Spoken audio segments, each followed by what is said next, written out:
Hi there, homespun friends. It is Sherry, and it's wonderful to see you today. I'm here to talk to you briefly about a subject that one of you had mentioned you would really like to hear me speak about, and that is adult children who are living at home. And you wanted to know if I had any experience with that or anything I might could say to that. And I do have experience with that. My husband and I have 4 children, and all 4 of our children moved away from home and eventually had to come back home for a period of time. Some of them had to come back home more than once, and some of them came back with spouses. So we definitely understand some of the struggles of adult children who are at home. It's quite challenging to recognize that your little baby is now all grown up, and yet they're back in your household again, and things are a little bit different, and you can feel that. And for some of you whose children never left home, I think this particular viewer said, I have 3 children, they're like 18, 20, and 22. I'm imagining that probably those children have never moved out on their own. That's also challenging because maybe they still see you in that same role that you've had all of their lives of being their caretaker, when in fact that should not be the case. And so we're going to talk a little bit about what we can do with adult children who are living at home. Now, one of the resources I would like to tell you about is a book that I read years ago that meant so much to me, chock full of information and tips on how you can handle your relationship with your adult kids, and it is called Setting Boundaries with Your Adult Children, 6 Steps to Hope and Healing for Struggling Parents. And the author is called Alison Botke, and I hope I'm saying her name correctly, Bottke, Botke. Alison Botke talks about setting boundaries with your adult children, and she gives you 6 steps, and she goes into depth in each one of those, and certainly we can't do that in this particular video. But that book meant so much to me, and the reason that I'm not holding that book up right now is because that a few months after reading it, a friend of mine was going through a similar situation, and so I just gave her the book and let her have it, and I told her, when you're done, pass it on. So this is a book that you can still have access to. I think it's on Barnes & Noble, probably lots of places if you look it up online. But it meant a lot for me to be able to read it. And also getting guidance and counsel from professionals is very important. I talked to a doctor during this time who told me, Sherry, your responsibility is done. When your children reach 18, 17, up to the point where they finish high school, your full-time responsibilities in caring for that child are done. You've done the best you can, and you should let go. If your child wants to go to college, then you certainly can help them if you want to, but you're not obligated to, and you should no longer feel obligated to clean up the messes of your adult children. You certainly want to be there to love them if they reach out to you. You want to show kindness to them like you would to anyone, but especially to your kids. But you do not want to enable them. And I see this happening a lot, and I have done it. It's so easy to enable our children and fall into old habits and routines that we have done for years, such as picking up their rooms for them, making up their beds for them, preparing their food and washing their dishes, and going around and gathering up their cups and putting their shoes away and things like that. You should not be doing that for someone who's 20. You should not be doing that. And so what do we do to fix that problem? We set boundaries. So my advice to you would be, even if your children are living at home and have never moved out, or if your children are coming back home, sit down with your children and talk to them like adults. And I would write some of these boundary issues on paper. You know how I am about writing things down. I think it's so important to see that in writing. What are the things that are most important to me? One, you need to make sure that your children know that you will not always be preparing food for them or buying groceries for them, and that they have to learn to be responsible for a good bit of their own resources. So you're going to want that child to get a job, be able to pitch in around the house, and help just like every other member of the family does. And so whatever your rules are for each family, that will be different. What I did with my adult children is I said, on the nights that I prepare food, I will prepare more than I normally do. But there will be nights when your dad and I might be going out or want something simple like a sandwich. And if you want something more than that, then you will need to provide for yourself and you will need to clean it up. And so I made that plain right from the very beginning. So I didn't feel that obligation of mealtime, of always having to make meals for everybody in the family. Another thing relates to the cleanliness of the home. If everyone in your home is required to kind of make their bed neatly or just toss it over in the morning, then certainly that's a rule in your house. It's something you ask your kids to do when they're young, but you can also ask your adult children. Look, in our house, your dad and I, we want to keep our home orderly, and it's important to us that it's fairly neat. Now be reasonable. It can't be Better Homes and Gardens. It can't be like that. But within reason, tell your children what you expect and write it down.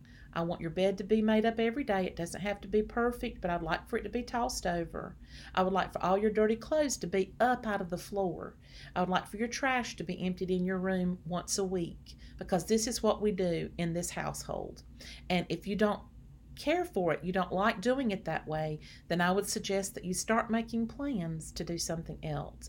And there's nothing wrong with speaking this way, being straight up front with your children, being able to say, I love you and I care about you, but you're an adult now, and if you want to continue living here, then these are the things that are important.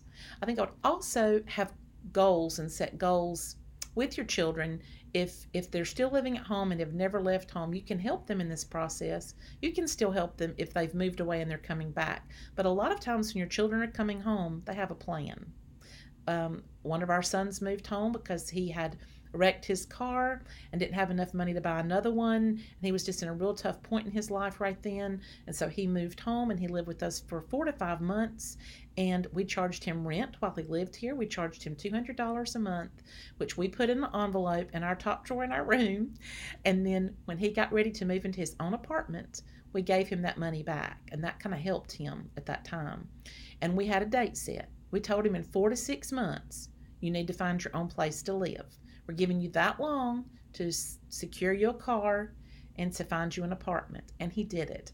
And what I have found is a lot of times when we sit down with our adult children and we talk to them about what their goal is, to get a car, to get another job.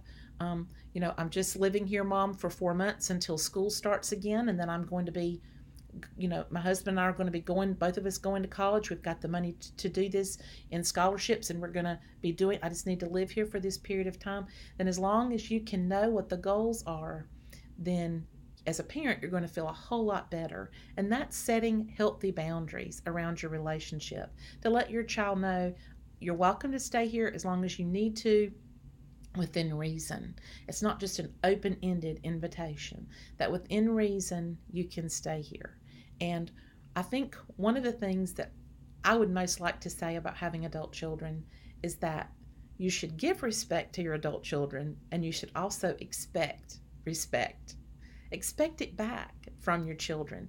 Mutual respect is so important in all adult relationships, for your children not to take you for granted and for you not to abuse them either. You want it to be mutual. And in this way, you're not enabling one another. It's so easy to fall into that habit of enabling an adult child to go into old routines that have kept them from getting out on their own. And so do your best to set some boundaries and put them in writing, and then tell your child in 4 months, I need you to move out. Now, if your child is in college or something like that and they're living at home and commuting back and forth and they're continuing to break the rules, and maybe you had said, I'll let you live here as long as you're in community college or whatever you've told them, then if they're not keeping up their room, they're not picking up their dishes, they're not following the written list of things that everyone has agreed to do in the household, then you sit them down and say, you have not been following the guidelines of the home, and I'm going to have to give you a period of time to find a place to go. You're going to have to leave. And whether it's 30 days or 60 days, I'm going to give you those days to find somewhere to go because you can't live here. And then really push that child to get out on their own. I tell you, it's a rude wake-up call for many adult children when they realize that their parents are just tired and they're not going to put up with it anymore. And so it's very healthy to do that for yourself and for their well-being, to stick to the guidelines, and when those rules continue to be broken again and again, instead of getting frustrated, aggravated, anxious all the time, you're not able to sleep at night, instead of going through all of that, lay the law down, and then tell them, if you're not going to follow these household rules that we have, then you need you're going to have a place to go because you can no longer stay here. And just be very matter of fact about it. It doesn't have to be heated or emotional. Choose a time when you're not emotional so that you can just straightforward give them the information. Now, one thing that we did for our adult children when they moved back home is we bent our normal rules that we had from when they were in high school. Used to be in high school, they could either get home at 11 or 12 o'clock midnight on the weekends. Most of our children were home by 11. We did have a son that tried to bend that a lot, but we had a curfew set. What we asked from our adult children who had lived on their own and were coming back home, and they're, by this time they're in their 20s. We said, you do not have to spend the night here, and you don't have to tell us exactly where you are if you don't want to, but you must respect us enough to call us and tell us you won't be coming home and when we should expect to hear from you again. And that way we know that you are safe, because when you own a home and you know who lives in your home, you sort of want to know that everyone in your household is accounted for. And so that's what we asked. We told our sons, our daughters weren't in quite the same situation, but we said, if you're going to go out with friends, you're going to stay the night somewhere, then you're going to have to call us and let us know that you won't be home. Don't just stay out and make us wonder or stay up all night so we can't sleep. Be upfront with us and tell us, even if it's what we don't want to hear. Sometimes our sons had friends that we weren't that fond of them staying with. It just wasn't what we wanted to hear. But we wanted them to tell us anyway. Now, they didn't always have to tell us, who they were with, but they had to tell us that they wouldn't be home. But most of the time, especially our one son, he would always say, well, Mom, I'm going to be honest. I'm with, and I'm going to be staying the night, and I will be home tomorrow. You will see me before lunch, or I will call you before lunch. And I would say, all right, son, now don't forget to call and let us hear from you, because if you're not home, we don't hear from you by tomorrow evening, we're going to be calling the police to try to find you because we'll be worried. And he would always say, Mom, I'll call you. And he always did. He always did. He either called or came home at that appointed time. And so we appreciated that. But you know what? We set those boundaries early, and we afforded him the same respect. We were like, son, we're going out and we won't be home till later tonight. We wanted to let you know not to worry about us. We have activities planned. And we didn't have to tell him all the details, none of his business. But as a fellow person in the household, we wanted to let him know that we would be out. So there are some rules that might be different than when your children once lived at home. Be willing to be flexible on some of that. See how far you can bend, and then see how far they can bend, and together you can come to a meeting in the middle. These are some of my ideas that I have implemented in my own life, friends, and I hope that something that I have shared today has helped you. Before I go, I will speak to one more thing that just kind of came to my mind. This particular mom mentioned that she had a child that had a particular problem and needed to take medicine and would not take the medicine. I'm not sure if this is a health issue or a mental health issue. And we have a child with a mental health disability. And so we understand he's high functioning, but he does have times that he doesn't do as well. And so it's difficult. When you have a child living in your home and they refuse to take their medication, you need to seek the counsel of their doctor. Many times, if your child has a mental health issue, they will have a counselor, a therapist, or a psychiatrist. You can sit down with them alone if you want to. A lot of times they can't tell you anything about your adult child because of HIPAA laws, but you can talk to them. And if your child will agree to it, you all could sit down and meet together. And we have done this several times with our child. Sit down and meet with that psychiatrist together and say, these are our fears and our concerns. These are the rules that we have. We want our son to take his medicine and he won't do it. We want our daughter to take her, whatever your situation is, lay that out, make it well known, and then allow that person who is an expert in that area to kind of guide you and help you.